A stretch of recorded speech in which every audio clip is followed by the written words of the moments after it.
seems like when we come in Bunge, the first thing and the most nice thing that all of us love is to banter around politics, but not to speak whatever it takes to change this nation. It takes courage to change this nation. It takes the blind to see to change this nation.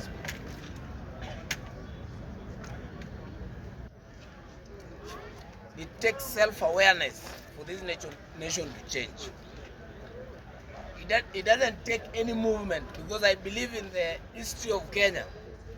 I don't think if we will ever see any crowd in this nation like what Raila used to pull. But he ended up not being a president of this land. And I will repeat again, we will never solve any problem in this land, but the same mentality we used to bring about that problem. I know most people love this narrative of going with waves. I'll be so foolish to stand here to deny that the fact that the likes of Babu Owino and Sifuna are doing something great. But the question is their actions greater than their words? That is a question that not any single Kenyan is asking himself. Because if you remember very well, Jaramogi was there. Kenyatta was also there when Mzungu was going away. He was speaking the same language, and he brought all the nation together back in 60s. But when he got into power, what happened? Could we be repeating the same mistakes that we've been doing for the rest of our lives? That is a question that a black man should be asking himself, not even a Kenyan. It is a question that nobody always wants to stand here and ask. Do you know why? Because we love comedy, because comedy gives you so many views in the internet. Because the media pushes what their narrative wants. Have you ever asked yourself why the media cannot sell somebody like Maraga? Have you ever asked yourself why the media cannot sell Maraga, but they prefer him to be a minister or any other person? Why do you think so?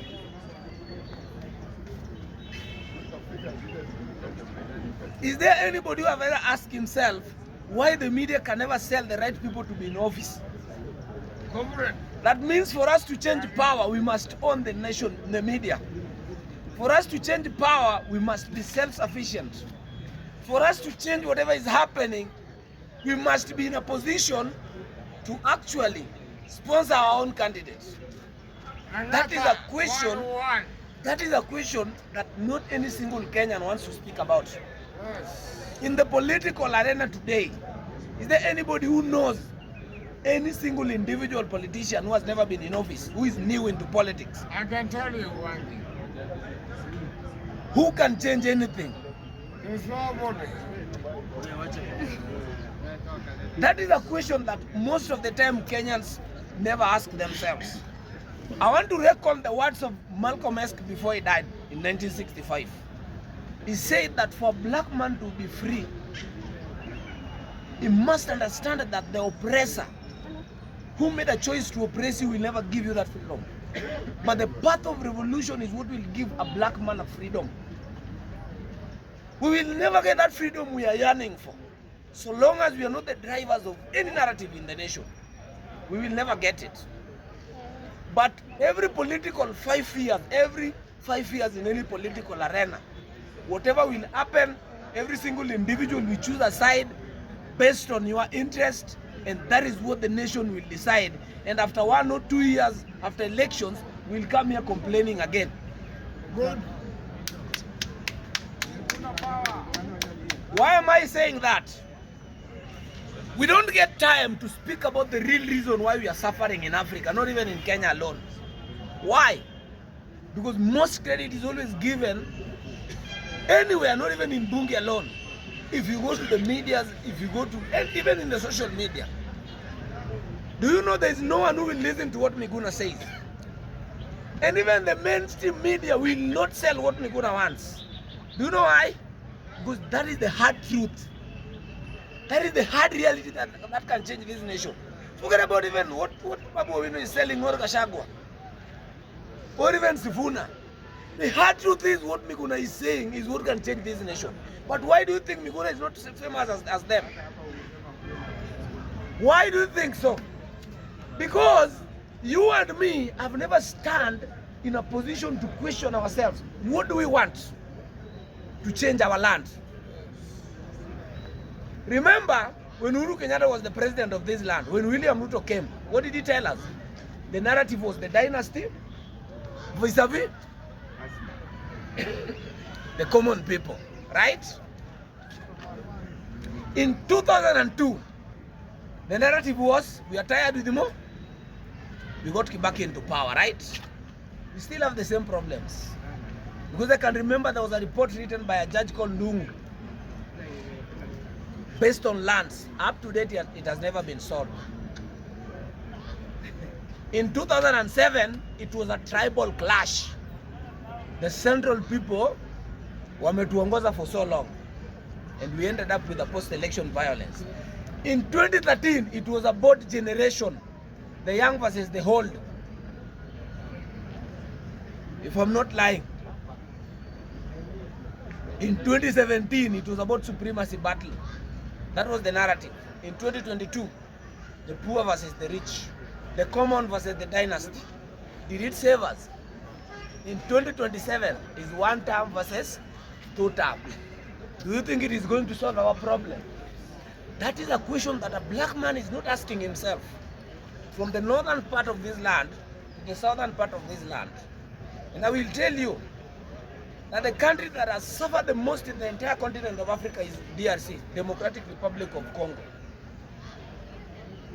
But up to date, they cannot get the freedom they want. In fact, Kenya has never gone into any war.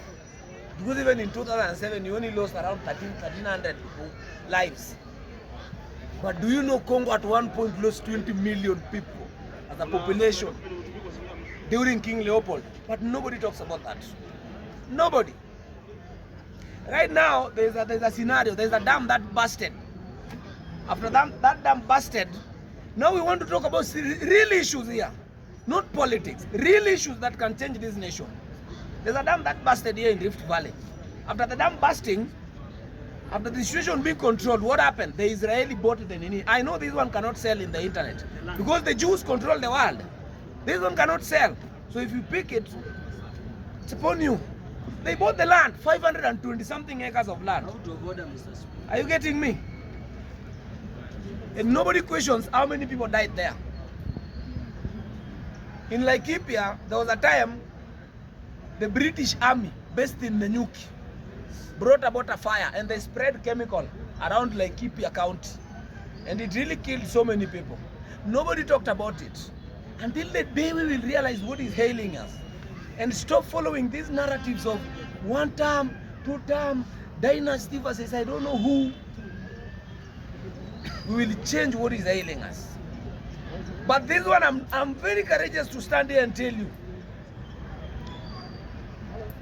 that with the kind of narrative we are having, we are not going to get any difference in 2027. And after 1 year of election, we are going to come here and complain. That one I swear for you. Because nobody has the courage to understand that we need to take more than 15 years so that we can re-educate our minds to change this land. Nobody wants to form one single organization that can fight the system that has been controlling us. So what Nobody wants to do that because they feel, we always feel that that's too heavy for us. That's too heavy for us. Anytime a young man is seen to be on the right course, because we are poor, we always end up being bought. And right now, Kasmuel is destroyed. You see what is happening with him? Because they saw this young man, if he goes this direction for more than 5 years, he might end up saving the nation. But they ended up duping him. And there was a blueprint when we were getting independence. That was the blueprint that we signed in 1962 in Lancaster Conference.